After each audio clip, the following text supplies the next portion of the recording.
만약 평생을 괴롭힌 사람이 죽었을 때 당신이 웃는다면 그건 잘못된 걸까요? 아니면 그게 정상인 걸까요?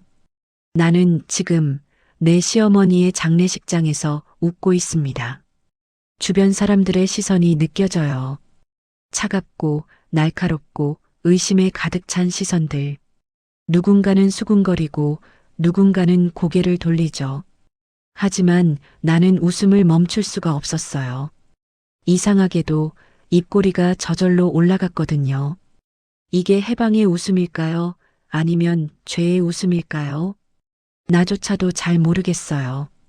장례식장 안은 국화향으로 가득했습니다. 하얀 꽃들 사이로 영정사진 속 시어머니가 나를 내려다보고 있었어요. 83의 나이에도 여전히 강한 눈빛이었죠. 살아생전 나를 바라보던 그 눈빛 그대로였어요. 무섭도록 단단한 눈빛. 한 번도 흔들린 적 없는 눈빛. 나를 평생 짓눌렀던 그 눈빛이요. 조문객들이 하나 둘 들어오기 시작했습니다. 그들은 내 앞에서 고개를 숙이며 말했어요. 고생 많으셨습니다. 효부시네요. 어머님 편히 보내드리셨어요. 효부. 그 단어를 들을 때마다 웃음이 더 커졌어요. 나는 효부가 아니었거든요. 단 한 번도 시어머니를 사랑한 적이 없었어요. 아니, 사랑은커녕 평생을 미워하며 살았죠. 매일 아침 눈을 뜰 때마다 이 집에서 벗어나고 싶었어요. 이 지옥 같은 삶에서 도망치고 싶었죠. 하지만 나는 도망칠 수 없었어요. 며느리라는 이름 때문에요. 31살에 이 집으로 시집왔을 때가 생각났어요. 결혼식 다음 날 시어머니는 나를 부엌으로 데려가며 말했죠. 우리 집 규칙은 간단해. 며느리가 모든 걸 한다. 밥, 청소, 빨래, 심부름. 다 내 몫이야. 나는 당황했지만 고개를 끄덕였어요. 당시엔 그게 당연한 줄 알았거든요. 신혼 첫날부터 나는 새벽 5시에 일어났습니다. 밥을 하고 국을 끓이고 반찬을 준비했죠. 시어머니는 6시 정각에 일어나서 밥상을 확인했어요. 그리고 한마디씩 했죠. 국이 짜네. 밥이 설익었어. 반찬이 성의 없어. 나는 매일 아침 그 말을 들었어요. 처음엔 더 잘하려고 노력했습니다. 국물간을 3번씩 보고 밥을 더 오래 뜸들이고 반찬을 5가지에서 7가지로 늘렸죠. 하지만 시어머니의 평가는 달라지지 않았어요. 그냥 내가 하는 모든 게 마음에 안 드는 거였어요. 나라는 사람 자체가요. 1년이 지나고 2년이 지나자 나는 깨달았습니다. 아무리 잘해도 소용없다는 걸요.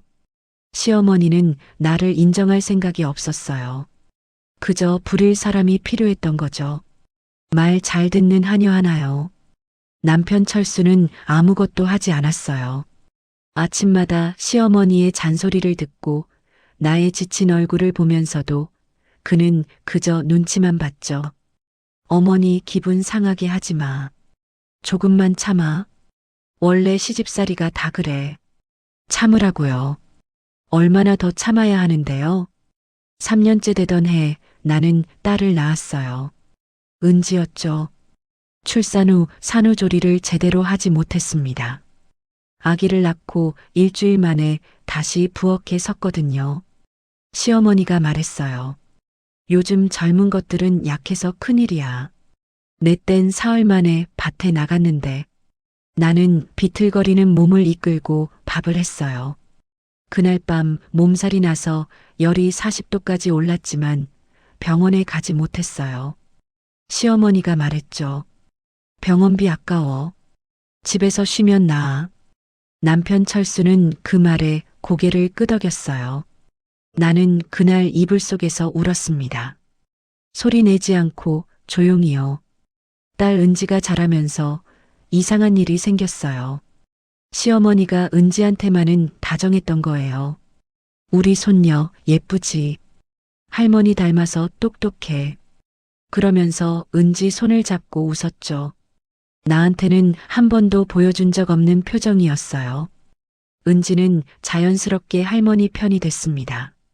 5살 때였던가요? 은지가 감기에 걸려서 열이 높았던 날이 있었어요. 나는 병원에 데려가려고 했죠. 그런데 시어머니가 막아섰어요. 병원은 무슨 병원이야? 애들은 원래 앓으면서 크는 거야. 괜히 돈 낭비하지 마. 나는 애원했어요.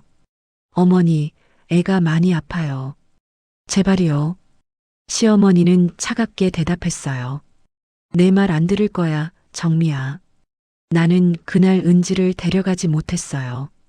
밤이 되자 은지의 열이 40도를 넘었습니다. 나는 너무 무서워서 몰래 119에 전화했어요. 구급차가 왔고 응급실로 갔죠. 의사는 말했어요. 조금만 늦었으면 큰일 날 뻔했습니다. 나는 은지를 안고 울었어요. 미안해, 미안해. 엄마가 너를 지켜주지 못해서 미안해. 집에 돌아오자 시어머니가 기다리고 있었어요. 그리고 남편 철수도요. 시어머니가 말했죠. 내 허락도 없이 병원에 갔어? 내가 이 집 주인이야? 남편 철수는 나를 바라보며 한숨을 쉬었어요. 엄마 속상하게 왜 그래? 내가 참아야지. 참아야 한다. 그 말을 그날도 들었어요. 나는 그날 밤 처음으로 시어머니를 진심으로 미워했습니다. 뼛속 깊이요. 10년이 지나고 20년이 지나고 30년이 지났어요. 나는 여전히 이 집에 있었고 시어머니는 여전히 나를 부렸죠. 나이가 들면서 시어머니는 더 까다로워졌어요. 허리가 아프다, 다리가 아프다, 어지럽다. 매일 호소했죠. 그리고 당연하다는 듯 나를 불렀어요. 정미야, 어깨 좀 주물러줘. 정미야, 약 좀 가져와. 정미야, 병원 예약해놔. 나는 고개를 숙이고 따랐어요. 선택의 여지가 없었거든요. 70이 넘은 시어머니를 모시고 병원에 갈 때면 사람들이 나를 보며 말했어요. 효부시네요. 어머님 모시기 힘드시죠? 나는 그저 웃었어요. 효부요? 나는 효부가 아니에요. 그냥 도망칠 곳이 없는 사람일 뿐이죠. 30년 동안 나는 나 자신을 잃어갔어요. 거울을 볼 때마다 낯선 얼굴이 보였어요. 54의 나이지만 예순처럼 보이는 얼굴. 주름이 깊게 패이고 눈빛은 생기를 잃었죠. 나는 언제부터 이렇게 됐을까요? 언제부터 웃지 않게 됐을까요? 그리고 3달 전 시어머니가 또 쓰러졌어요. 심장이 안 좋다고 했죠. 의사는 조심스럽게 말했어요. 고령이시니 조심하셔야 합니다. 언제 무슨 일이 생길지 모릅니다. 나는 그 말을 듣고 이상한 감정을 느꼈어요. 기대요. 이제 곧 끝나는구나. 나는 나 자신이 무서웠어요. 사람의 죽음을 기다리고 있다니. 하지만 솔직히 말하면 나는 해방을 원했어요. 이 지옥에서 벗어나고 싶었던 거죠. 그리고 마침내 그날이 왔습니다. 이틀 전 아침이었어요. 남편 철수가 어머니 방에서 비명을 질렀죠. 여보, 여보, 엄마가. 나는 뛰어갔어요. 시어머니는 침대에 누워 있었고 숨을 쉬지 않았어요. 남편이 119를 불렀고 구급대원이 왔지만 이미 늦었습니다. 심장마비였대요. 고통 없이 갔다고요. 나는 그 말을 듣고 웃었어요. 고통 없이 갔다고요? 좋겠네요. 나는 30년 동안 고통 속에 살았는데요. 장례 준비는 빠르게 진행됐습니다. 남편 철수가 모든 걸 처리했고 딸 은지가 부산에서 올라왔죠. 친척들이 모여들었고 장례식장은 순식간에 북적였어요. 나는 상주복을 입고 자리에 앉았습니다. 고개를 숙이고 손을 모으고 조문객들에게 인사를 받았죠. 그런데 웃음이 나왔어요. 처음엔 참으려 했어요. 하지만 입꼬리가 저절로 올라갔어요. 참으면 참을수록 더 웃음이 나왔죠. 사람들이 수군거리기 시작했어요. 저 며느리 왜 웃어? 충격받아서 정신 나간 거 아니야? 뭔가 이상한데. 나는 신경 쓰지 않았어요. 아니, 신경 쓸 여유가 없었어요. 그냥 웃음이 멈추지 않았거든요. 조문객 중 한 명이 내 손을 잡으며 말했어요. 상주님, 울지 마세요. 어머님 좋은 곳 가셨어요. 나는 고개를 끄덕이며 웃었어요. 네, 좋은 곳 가셨죠. 정말 좋은 곳이요. 그날 밤 조문객이 모두 돌아간 후였어요. 남편 철수가 내 옆에 앉았습니다. 그리고 조용히 말했죠. 너 왜 그러는 거야? 사람들이 다 이상하게 봐. 나는 웃으며 대답했어요. 이상하게 보면 어때요? 나도 이상해요, 나 자신이. 철수는 한숨을 쉬었어요. 엄마 돌아가셨는데 그게 말이 돼? 나는 그를 똑바로 바라봤어요. 그리고 처음으로 솔직하게 말했죠. 당신 어머니가 나한테 어떻게 했는지 알아요? 30년 동안 하루도 편한 날이 없었어요.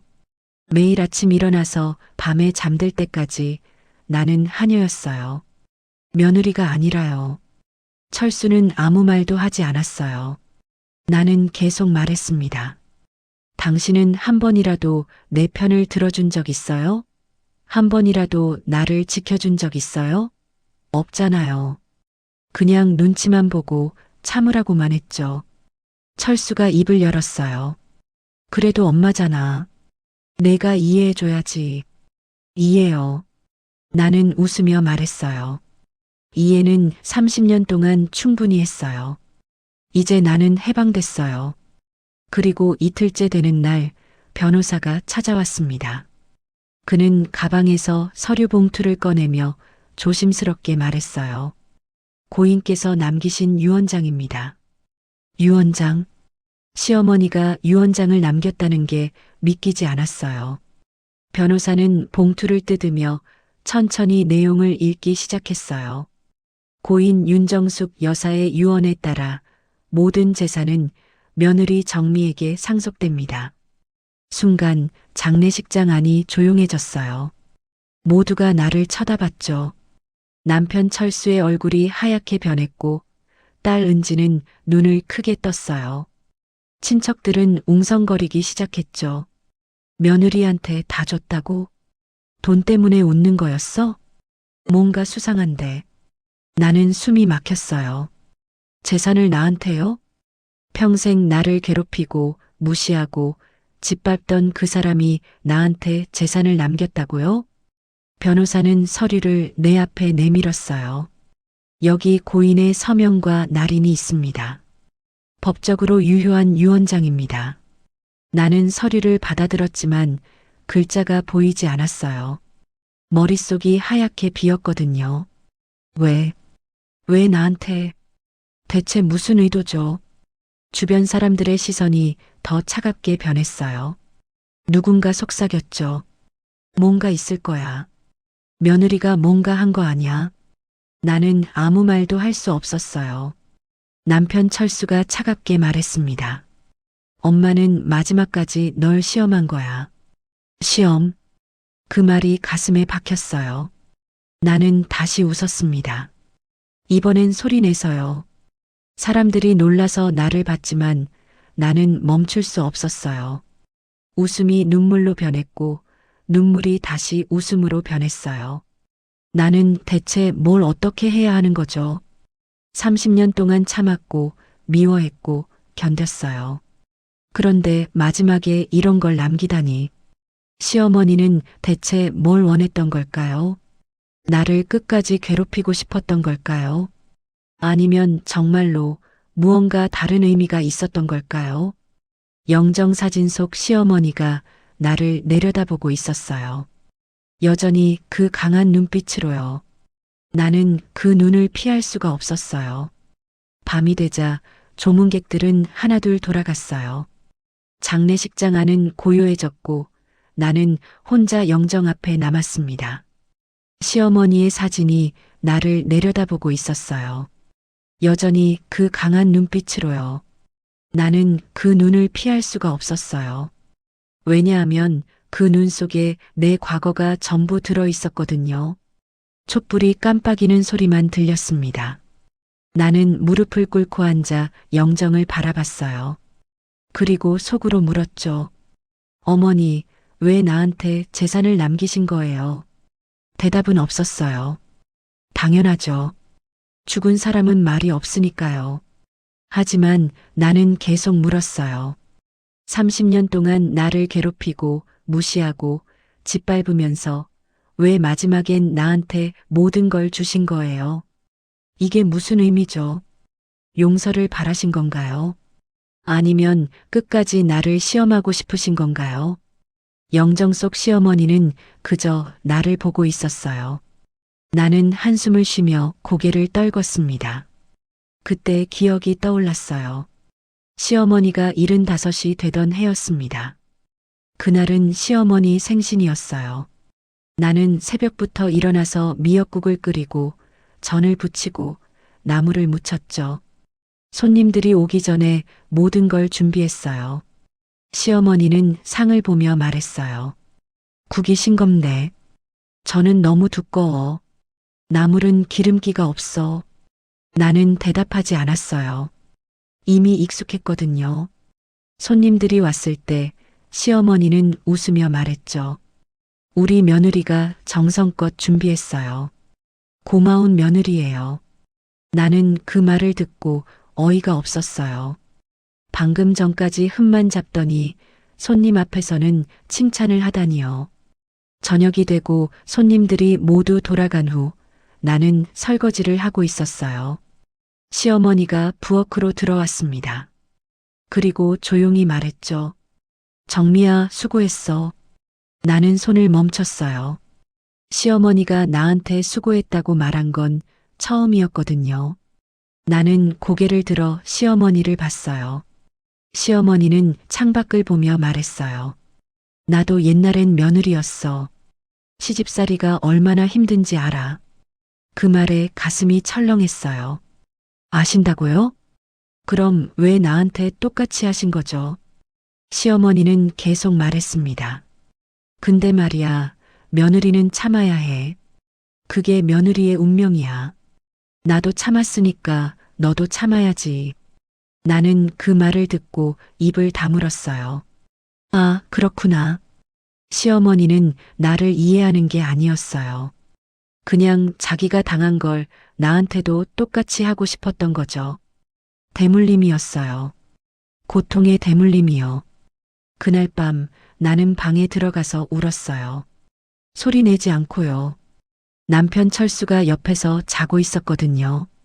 나는 이불을 뒤집어 쓰고 조용히 흐느꼈습니다. 언제까지 참아야 하는 거죠? 언제까지요? 그리고 몇 년 후 또 다른 일이 있었어요. 딸 은지가 28이 되던 해였습니다. 은지가 결혼한다고 했어요. 남자친구를 데려왔고 좋은 사람이었죠. 나는 축하한다고 말했어요. 그런데 시어머니가 은지를 불러서 말했어요. 은지야, 시집 가면 시어머니 말 잘 들어야 해. 며느리는 참아야 하는 거야. 내 엄마처럼요. 은지는 고개를 끄덕였어요. 나는 그 모습을 보며 소름이 돋았어요. 또 시작되는구나. 또 누군가 참아야 하는구나. 나는 은지를 불러서 말했어요.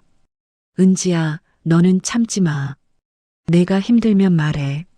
엄마가 도와줄게. 은지는 웃으며 대답했죠. 엄마, 괜찮아요. 나는 엄마처럼 약하지 않아요. 그 말이 가슴에 박혔어요. 약하다고요. 나는 약해서 참은 게 아니었어요. 다른 선택이 없어서 참은 거였죠. 결국 은지는 결혼을 하지 않았어요. 남자친구와 헤어졌거든요. 이유는 말하지 않았지만 나는 알았어요. 은지는 나를 보고 자랐으니까요. 결혼이 어떤 건지 너무 잘 알았던 거죠. 시어머니는 화를 냈어요. 은지가 결혼을 안 한다고 하니까요. 그리고 나한테 말했죠. 내가 잘못 키워서 그래. 딸을 제대로 교육 못 시켰어? 나는 그 말에 처음으로 반박했어요. 교육이요? 제가 잘못 키웠다고요? 은지는 이 집에서 자랐어요. 어머니가 키운 거나 마찬가지예요. 시어머니는 나를 노려봤어요. 그리고 차갑게 말했죠. 감히 말대꾸를 해? 내가 뭔데? 나는 대답하지 않았어요. 할 말이 없었거든요. 나는 뭐였을까요? 이 집에서 나는 대체 뭐였을까요? 며느리? 아니요. 아니면 그냥 투명인간? 그날 밤 나는 집을 나가고 싶었어요. 정말로요. 짐을 싸서 어디든 떠나고 싶었죠. 하지만 갈 곳이 없었어요. 친정 부모님은 이미 돌아가셨고 형제자매도 없었어요. 친구들은 다들 바빴고 나는 그들에게 짐이 되고 싶지 않았죠. 결국 나는 그냥 이 집에 남았어요. 선택의 여지가 없었거든요. 시어머니가 80을 넘기자 몸이 더 약해졌습니다. 병원 출입이 잦아졌고 약도 늘어났어요. 나는 매주 시어머니를 모시고 병원에 갔죠. 병원 대기실에서 시어머니가 말했어요. 정미야, 너 덕분에 내가 이렇게 오래 사는구나. 나는 고개를 들었어요. 그게 칭찬인지 비난인지 알 수 없었거든요. 시어머니는 계속 말했어요. 근데 말이야, 난 내가 마음에 안 들어. 맨날 우울한 얼굴로 다니잖아. 며느리가 그러면 집안 분위기가 어두워진다고. 나는 숨을 깊게 들이쉬었어요. 그리고 조용히 말했죠.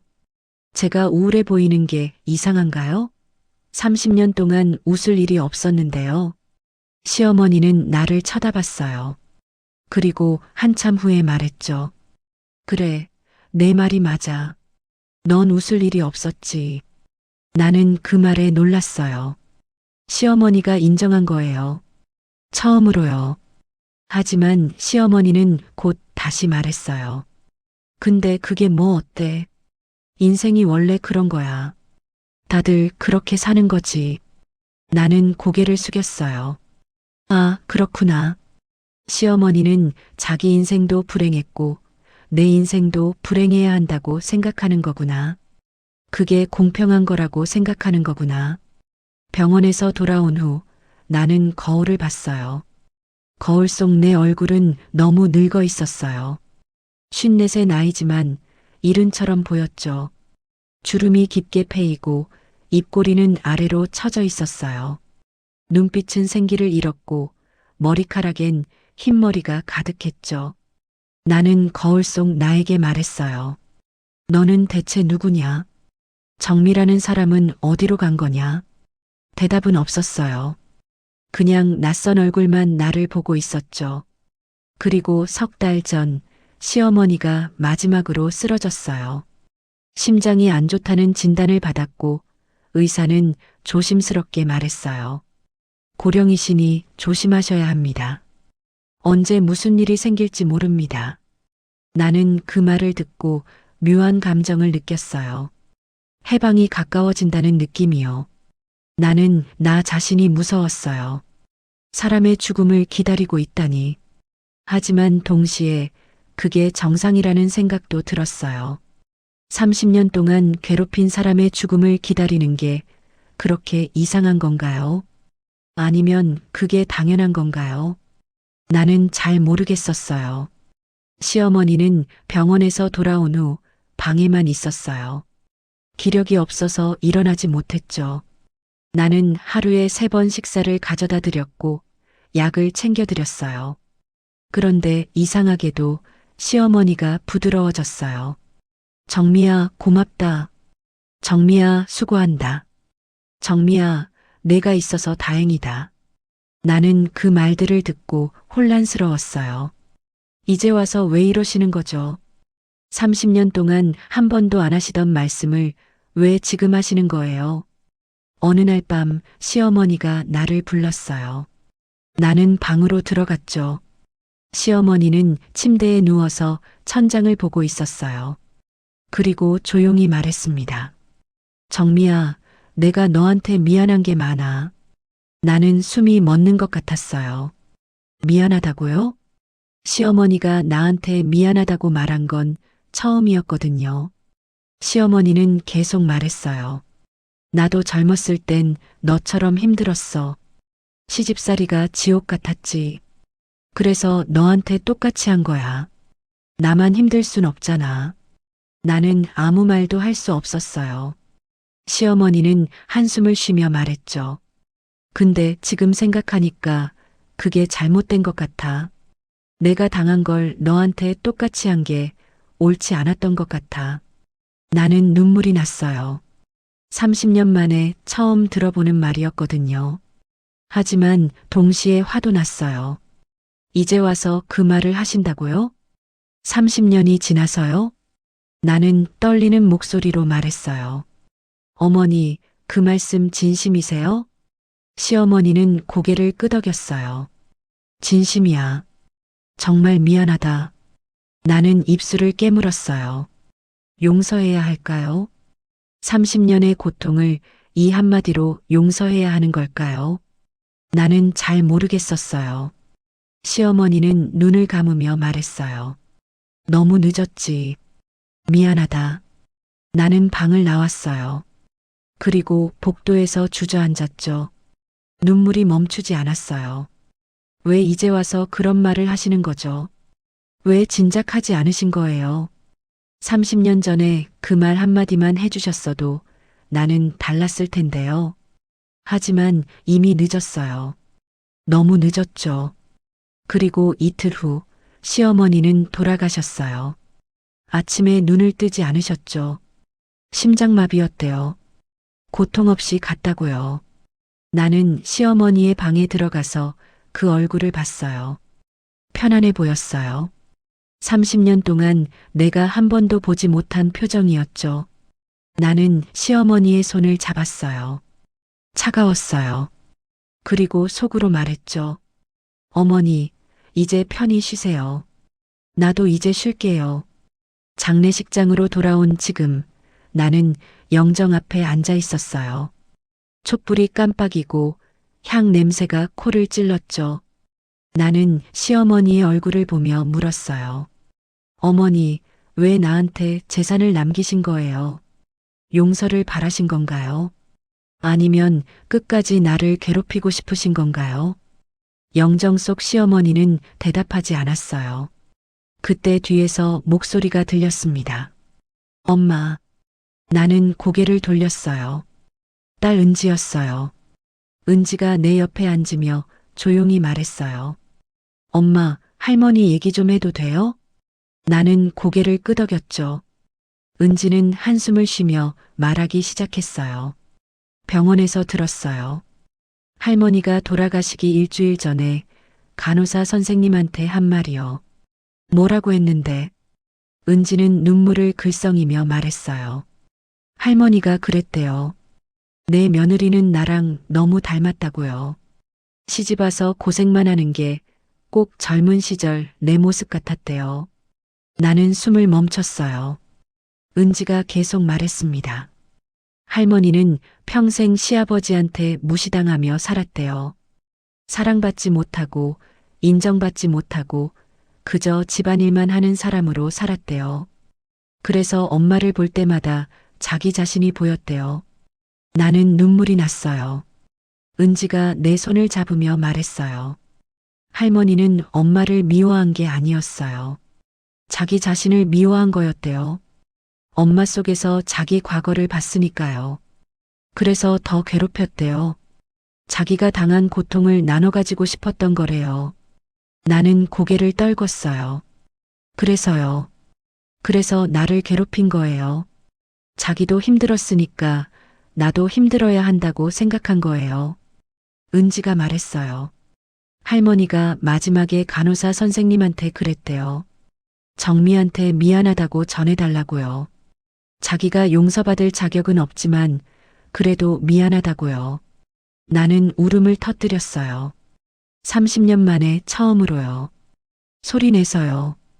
은지가 나를 안아줬어요. 그리고 조용히 말했죠. 엄마, 이제 그만 울어요. 이제 끝났어요. 나는 은지의 품에 안겨 한참을 울었어요. 너무 오래 참았던 눈물이었거든요. 촛불이 깜빡이고 향 냄새가 퍼졌어요. 영정 속 시어머니가 나를 내려다보고 있었죠.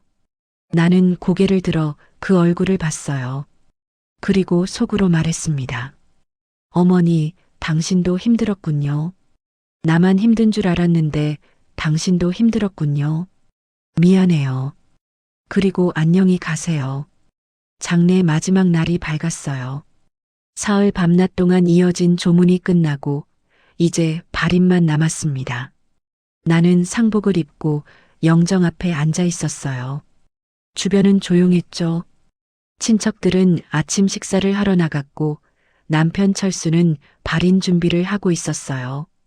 딸 은지는 내 옆에 앉아서 휴대폰을 보고 있었고요. 나는 영정 사진을 보며 생각했어요. 이제 정말 끝이구나. 30년의 시간이 오늘로 끝나는구나. 그런데 이상했어요. 해방감보다는 공허함이 더 컸거든요. 미움이 사라지니 그 자리에 아무것도 남지 않은 것 같았어요. 은지가 내 손을 잡으며 말했어요. 엄마, 괜찮아요? 나는 고개를 끄덕였죠. 응, 괜찮아. 하지만 진짜는 아니었어요. 괜찮은 척 하는 거였죠. 그때 장례식장 직원이 다가왔어요. 그는 손에 작은 USB를 들고 있었죠. 상주님, 이거 고인께서 남기신 거예요. 유언장과 함께 보관되어 있었는데 오늘 전달하라고 하셨대요. 나는 USB를 받아들었어요. 무겁지 않았지만 묘하게 무거운 느낌이 들었죠. 이 안에 뭐가 들어있을까요? 은지가 물었어요. 엄마, 뭐예요? 나는 대답하지 못했어요. 잘 모르겠거든요. 장례식장 직원이 말했어요.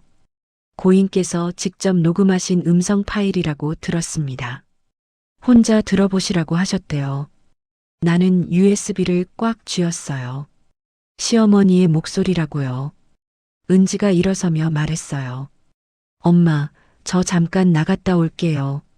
천천히 들어보세요. 나는 고개를 끄덕였어요. 은지가 나간 후 나는 혼자 남았습니다. 장례식장은 고요했고 촛불만 깜빡였죠. 나는 가방에서 노트북을 꺼냈어요. 손이 떨렸어요. USB를 꽂고 파일을 열었죠. 오디오 파일이 하나 있었어요. 제목은 정미에게였습니다. 나는 심호흡을 하고 재생 버튼을 눌렀어요. 잠시 정적이 흘렀고 곧 시어머니의 목소리가 들려왔어요. 정미야. 나는 숨이 멎는 것 같았어요.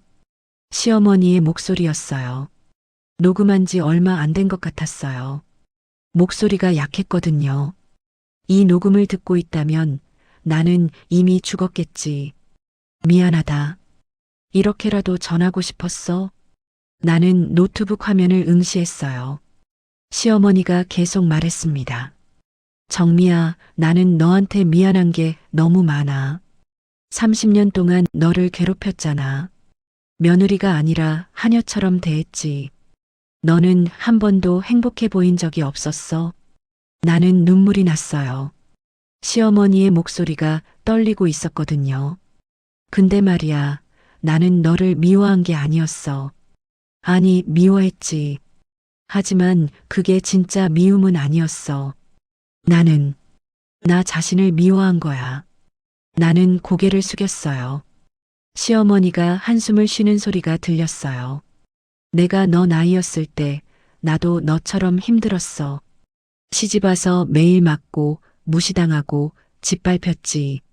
남편은 나를 사랑하지 않았어. 그냥 애 낳는 기계로만 봤지. 나는 놀랐어요.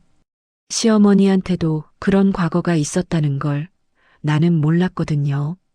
시어머니가 계속 말했어요. 20대에 시집와서 60까지 그렇게 살았어. 매일 새벽에 일어나 밥하고 빨래하고 청소하고. 시어머니는 나한테 더 잔인했어. 손가락으로 때리고 욕하고 밥도 안 줬지. 나는 눈을 감았어요. 시어머니의 목소리가 계속 들려왔어요. 그러다 남편이 죽었어. 60살 때였지. 나는 그제야 자유로워졌어. 더 이상 맞지 않아도 되고 무시당하지 않아도 됐지. 근데 말이야. 시어머니가 말을 멈췄어요. 잠시 침묵이 흘렀죠. 근데 너무 외로웠어. 평생을 누군가한테 짓밟히며 살다가 갑자기 혼자가 되니까 나는 내가 누군지도 몰랐어. 그냥 텅 빈 것 같았지. 나는 가슴이 먹먹했어요. 시어머니가 다시 말했어요. 그러다 너를 만났어. 철수가 너를 데려왔을 때 나는 너를 보고 놀랐어. 너는 젊은 시절 나와 너무 닮았거든. 순종적이고 말이 없고 착했지. 나는 고개를 들었어요. 시어머니의 목소리가 떨렸어요. 그래서 더 미웠어. 너를 보면 내가 보였거든.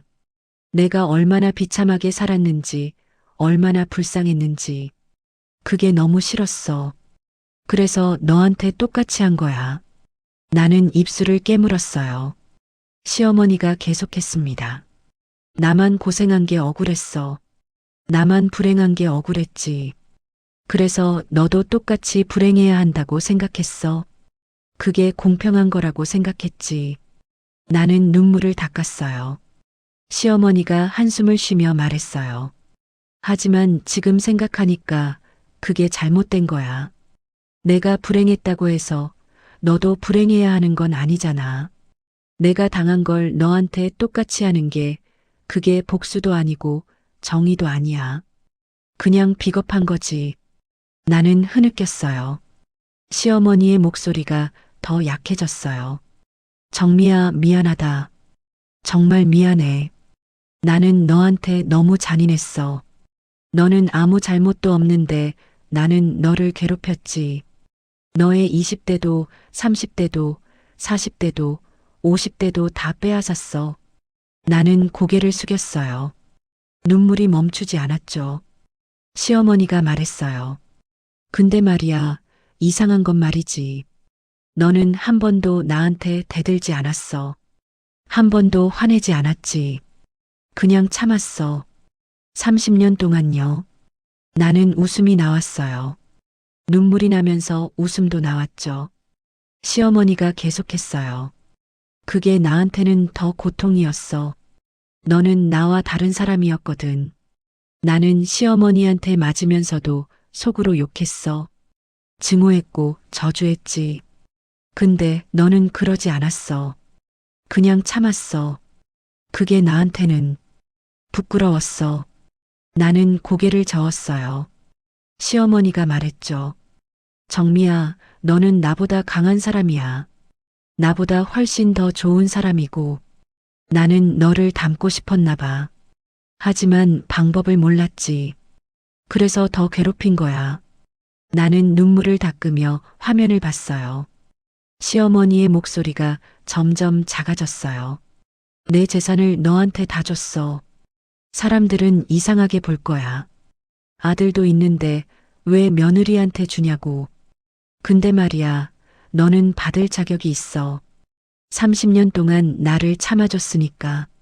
나는 고개를 저었어요. 아니에요, 어머니. 나는 받을 자격이 없어요. 시어머니가 말했어요. 그리고 한 가지만 더 말할게. 정미야, 너는 나를 미워해도 돼. 아니, 미워해야 해. 그게 내 권리야. 30년 동안 참았으니까 이제는 미워해도 돼.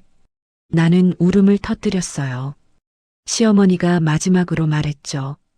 하지만 너무 오래 미워하지는 마. 미움은 너를 갉아먹을 거야. 나처럼 만들 거야.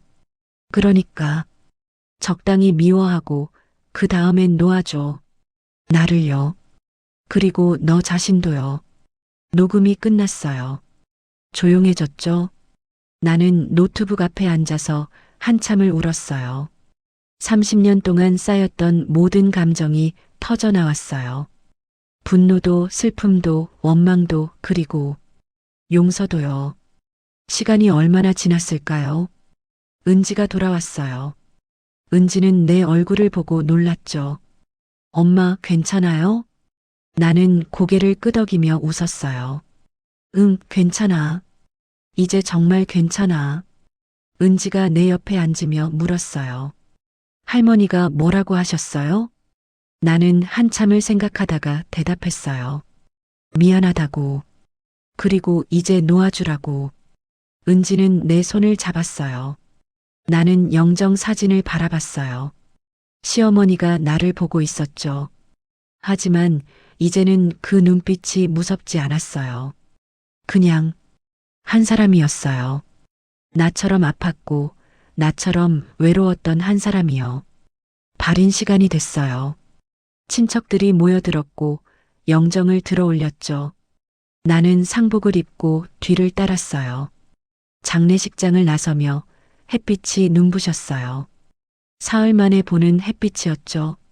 따뜻했어요.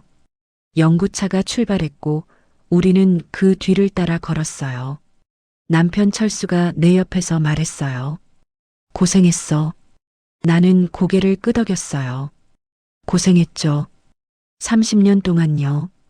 하지만 이제는 괜찮아요. 화장장에 도착했어요. 마지막 작별 인사를 할 시간이었죠. 나는 시어머니의 관 앞에 섰어요. 친척들이 모두 절을 하고 돌아섰지만 나는 조금 더 서 있었어요. 그리고 속으로 말했죠. 어머니 고생하셨어요. 당신도 힘들었죠. 나도 힘들었고요. 이제 우리 둘 다 쉬어요. 관이 화장로 안으로 들어갔어요. 천천히 조용히요. 나는 그 모습을 보며 눈물을 흘렸어요. 하지만 이번엔 분노의 눈물이 아니었어요. 애도의 눈물이었죠. 한 사람의 삶이 끝나는 걸 보내는 눈물이요. 은지가 내 어깨를 안아줬어요. 나는 은지를 보며 말했어요. 은지야, 엄마는 너한테 미안해. 은지가 고개를 저었죠. 왜요, 엄마? 나는 한숨을 쉬며 말했어요. 엄마가 너한테 좋은 모습을 보여주지 못했어. 맨날 우울하고 힘들어하고 웃지도 않았잖아. 은지가 내 손을 잡으며 말했어요. 엄마, 그래도 엄마는 최선을 다했어요. 그걸로 충분해요. 나는 은지를 꽉 안았어요. 고마워, 은지야. 엄마를 이해해줘서 고마워. 화장이 끝나고 우리는 낙골당으로 향했어요. 시어머니의 유골함을 안치하는 날이었죠. 작은 방 안에 시어머니의 사진이 놓였어요. 나는 그 앞에 꽃을 놓으며 말했어요. 어머니, 편히 쉬세요. 그리고 저도 이제 쉴게요. 낙골당을 나서며 나는 하늘을 올려다봤어요. 구름 한 점 없는 맑은 하늘이었죠. 남편 철수가 내게 물었어요. 이제 집에 갈까? 나는 고개를 저었어요. 아니요. 저 혼자 좀 걸어볼게요. 철수는 놀란 표정을 지었지만 곧 고개를 끄덕였어요. 은지가 물었죠. 엄마 괜찮아요? 나는 웃으며 대답했어요. 응, 괜찮아. 걱정 마. 나는 혼자 걷기 시작했어요. 낙골당에서 나와 공원으로 향했죠. 공원엔 사람들이 많았어요. 산책하는 노인들, 뛰어노는 아이들, 벤치에 앉아 있는 연인들. 모두가 평범한 일상을 살고 있었어요. 나는 벤치에 앉아서 그들을 바라봤어요. 그리고 생각했죠. 나도 이제 저렇게 살 수 있을까? 평범한 일상을요. 30년 동안 잃어버렸던 일상을요. 바람이 불었어요. 따뜻한 봄바람이었죠. 나는 눈을 감고 바람을 느꼈어요. 그리고 속으로 되뇌었습니다. 이제 시작이야, 정미야. 너의 인생은 이제 시작이야. 54의 나이지만 아직 늦지 않았어. 이제부터라도 너를 위해 살아. 나는 눈을 뜨고 하늘을 봤어요. 구름이 천천히 움직이고 있었죠. 나는 미소 지었어요. 진심으로요. 30년 만에 처음으로 진심으로 웃었어요. 해방의 웃음이었죠. 그리고 용서의 웃음이었어요. 나 자신을 향한 용서. 그리고 시어머니를 향한 용서. 나는 벤치에서 일어났어요. 그리고 천천히 걷기 시작했죠. 어디로 가는지는 몰랐어요. 하지만 괜찮았어요. 이제는 내가 선택할 수 있으니까요. 내 인생을요. 장례를 마치고 일주일이 지났어요. 집은 조용했습니다. 시어머니가 살던 방은 텅 비어 있었고 그 방문은 닫혀 있었죠. 나는 매일 아침 일어나서 그 방문 앞을 지나쳤어요. 하지만 더 이상 두렵지 않았어요. 이상하게도 그리웠어요. 미워했던 사람이 사라지니 그 미움마저 그리워지더라고요. 어느 날 아침 나는 용기를 내서 시어머니 방문을 열었어요. 먼지 냄새가 났죠. 방 안은 그대로였어요. 침대, 옷장, 화장대. 모든 게 시어머니가 살아계실 때 그대로였죠. 나는 천천히 방 안으로 들어갔어요. 그리고 침대 옆에 앉았죠. 시어머니가 마지막으로 누워 계셨던 자리였어요. 나는 그 자리를 쓰다듬으며 생각했어요. 어머니, 여기서 많이 외로우셨죠? 평생을 이 방에서 혼자요. 화장대 위에 사진 한 장이 놓여 있었어요. 나는 그 사진을 집어들었죠. 젊은 시절 시어머니의 사진이었어요. 20살 정도 돼 보였어요. 한복을 입고 수줍게 웃고 있었죠. 나는 그 사진을 보며 놀랐어요. 시어머니가 웃고 있었거든요. 나는 살아생전에 시어머니가 저렇게 웃는 걸 본 적이 없었어요. 언제부터 웃음을 잃으신 걸까요? 언제부터 저렇게 강하고 차갑게 변하신 걸까요? 나는 사진을 가슴에 안았어요. 그리고 속으로 말했죠.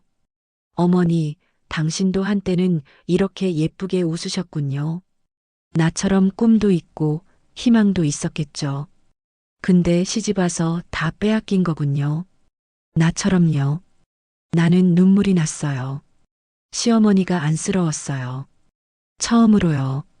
거실로 나오니 남편 철수가 신문을 보고 있었어요. 나는 그 옆에 앉았죠. 철수가 고개를 들며 물었어요. 엄마 방 정리했어? 나는 고개를 저었어요. 아직요. 조금 더 있다가 할게요. 철수는 다시 신문을 봤어요. 나는 철수를 보며 물었죠. 당신 시어머니. 아니, 어머니가 젊었을 때 어떠셨는지 알아요? 철수가 신문을 내리며 나를 봤어요. 그리고 한참을 생각하다가 말했죠. 잘 모르겠어. 내가 기억하는 엄마는 항상 무서웠으니까. 무서웠다고요? 철수가 고개를 끄덕였어요. 응.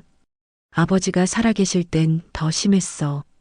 엄마가 항상 맞고 살았거든. 나는 숨이 멎는 것 같았어요. 맞고 살았다고요? 철수가 계속 말했어요. 아버지는 술만 드시면 엄마를 때렸어. 이유도 없이 그냥 화풀이였지. 나는 어렸을 때 그걸 보면서 자랐어. 나는 아무 말도 할 수 없었어요. 철수가 한숨을 쉬며 말했죠. 엄마는 평생 참으셨어. 한 번도 대들지 않으셨지. 그냥 맞고 또 맞고. 그러다 아버지가 돌아가시니까 엄마가 변하셨어. 강해지셨지. 나는 고개를 숙였어요. 철수가 말했어요. 근데 그게 너무 강해진 것 같아. 엄마는 다신 약해지고 싶지 않으셨나 봐. 그래서 다른 사람한테 강하게 대한 거지. 나는 철수를 봤어요. 그리고 물었죠. 그럼 당신은 왜 나를 지켜주지 않았어요? 어머니가 나한테 그러는 걸 보면서도 왜 아무 말도 안 했어요? 철수는 고개를 떨궜어요. 한참 침묵이 흘렀죠. 그리고 철수가 조용히 말했어요. 미안해. 나는 겁이 났어. 겁이요? 철수가 고개를 끄덕였어요. 응. 엄마한테 대들면 나도 맞을까봐. 어렸을 때 아버지한테 맞던 기억이 있어서 나는 누구한테도 대들 수가 없었어. 나는 한숨을 쉬었어요. 철수가 내 손을 잡으며 말했어요. 정말 미안해. 나는 비겁했어. 너를 지켜줘야 했는데 그러지 못했어. 나는 철수의 손을 봤어요. 따뜻했어요. 30년 만에 처음으로 철수의 손이 따뜻하게 느껴졌죠. 나는 조용히 말했어요. 당신도 힘들었군요. 철수가 고개를 끄덕였어요. 나는 계속 말했죠. 우리 모두 힘들었던 거네요. 어머니도 나도 당신도. 철수가 나를 봤어요. 눈물이 글썽였죠. 나는 처음으로 남편이 우는 걸 봤어요. 철수가 말했어요. 이제라도 잘해줄게. 미안해. 나는 고개를 저었어요. 이제 와서 잘해주면 뭐해요. 다 지나간 일인데요. 철수가 당황한 표정을 지었어요. 나는 웃으며 말했죠. 농담이에요. 고마워요. 그 말 해줘서. 철수가 안도의 한숨을 쉬었어요. 우리는 한참 동안 아무 말 없이 앉아 있었어요. 편안한 침묵이었죠. 30년 만에 처음 느껴보는 평화였어요. 며칠 후, 딸 은지가 집에 왔어요. 은지는 큰 봉투를 들고 있었죠. 엄마, 이거 드릴 게 있어요. 나는 봉투를 받아 열었어요. 안에는 여행 책자가 들어 있었어요. 제주도 여행 안내서였죠. 은지가 웃으며 말했어요. 엄마, 여행 가요. 엄마 평생 여행 한 번 못 가봤잖아요. 나는 놀랐어요. 여행이라고요? 은지가 고개를 끄덕였어요. 네. 저랑 같이 가요. 3박 4일로 제주도 다녀와요. 나는 책자를 보며 말했어요. 근데 집안일은 어떡하고? 은지가 내 말을 끊었어요. 엄마, 집안일은 아빠가 해요. 엄마는 이제 쉬어야 해요. 나는 은지를 봤어요. 은지가 진지한 표정으로 말했죠. 엄마, 30년 동안 쉬지 않고 일했잖아요. 이제는 엄마 자신을 위해 살아요. 나는 눈물이 났어요. 고마웠거든요. 은지가 나를 이해해 준다는 게요. 나는 은지를 안으며 말했어요. 고마워, 은지야. 엄마가 정말 고마워. 은지가 내 등을 토닥이며 말했죠. 엄마 사랑해요. 나는 처음으로 딸한테서 그 말을 들었어요. 사랑한다고요. 일주일 후 나는 은지와 함께 제주도로 향했어요. 비행기를 타는 것도 처음이었죠. 창밖으로 구름이 보였어요. 하얀 구름이 끝없이 펼쳐져 있었죠. 나는 그 광경을 보며 생각했어요. 세상이 이렇게 넓었구나. 나는 얼마나 좁은 세상에서 살았던 걸까. 제주도에 도착해서 우리는 바다를 봤어요. 푸른 바다가 끝없이 펼쳐져 있었죠. 나는 신발을 벗고 모래사장을 걸었어요. 파도가 내 발을 적셨고 바람이 머리카락을 날렸죠. 은지가 내 옆에서 웃으며 말했어요. 엄마 예쁘죠? 나는 고개를 끄덕였어요. 응, 정말 예뻐. 우리는 해변을 따라 걸었어요. 말없이요. 하지만 편안했어요. 해가 지기 시작했고 하늘이 붉게 물들었죠. 나는 그 하늘을 보며 생각했어요. 인생도 이런 거구나. 어두웠던 시간이 지나면 언젠가는 아름다운 노을이 오는 거구나. 은지가 물었어요. 엄마, 행복해요? 나는 웃으며 대답했죠. 응, 행복해. 정말로. 그날 밤 숙소로 돌아와서 나는 침대에 누웠어요. 편안했어요. 30년 만에 처음으로 아무 걱정 없이 잠들 수 있을 것 같았죠. 잠들기 전 나는 창밖을 봤어요. 별이 총총히 빛나고 있었죠. 나는 별을 보며 속으로 말했어요. 어머니, 보고 계세요? 나 지금 행복해요. 처음으로요. 그리고 어머니도 이제 행복하시길 바라요. 하늘에서요. 눈물이 났지만 슬픈 눈물은 아니었어요. 감사의 눈물이었죠. 모든 것에 대한 감사요. 고통도 슬픔도 미움도 그 모든 게 나를 여기까지 데려왔으니까요. 나는 눈을 감았어요. 그리고 평화롭게 잠들었죠. 제주도에서 돌아온 후 나는 시어머니 방을 정리하기 시작했어요. 옷을 정리하고 서랍을 열었죠. 서랍 깊숙이 작은 수첩이 하나 있었어요. 나는 그 수첩을 꺼내서 펼쳤어요. 시어머니의 일기였어요. 삐뚤빼뚤한 글씨로 적혀 있었죠. 나는 조심스럽게 읽기 시작했어요. 오늘도 남편한테 맞았다. 이유도 모르겠다. 그냥 화풀이였다. 언제까지 이렇게 살아야 하나. 가슴이 먹먹했어요. 페이지를 넘겼죠. 며느리가 시집왔다. 젊고 예쁘다. 나처럼 불행해질 텐데. 미안하다. 나는 숨을 멈췄어요. 더 읽었죠. 며느리를 또 혼냈다. 잘못한 것도 없는데. 나는 왜 이러는 걸까? 내가 이상한 건가? 페이지를 계속 넘겼어요. 며느리가 울고 있었다. 몰래 보았다. 미안하다는 말을 하고 싶었지만 할 수 없었다. 나는 비겁하다. 나는 눈물이 났어요. 마지막 페이지였어요. 정미야, 미안하다. 너를 사랑했다. 하지만 표현할 줄 몰랐다. 용서해줘. 나는 일기장을 덮었어요. 그리고 가슴에 안았죠. 어머니, 저도 사랑했어요. 미워했지만 동시에 사랑했어요. 그게 가족이니까요. 나는 일기장을 챙겨서 거실로 나왔어요. 남편 철수가 물었죠. 뭐 찾았어? 나는 고개를 끄덕였어요. 네, 소중한 걸 찾았어요. 그날 저녁 나는 혼자 산책을 나갔어요. 공원을 걷다가 벤치에 앉았죠. 해가 지고 있었어요. 노을이 아름다웠죠. 나는 하늘을 보며 생각했어요.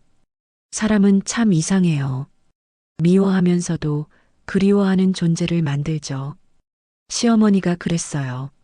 나를 평생 괴롭혔지만 동시에 나한테 의지했어요.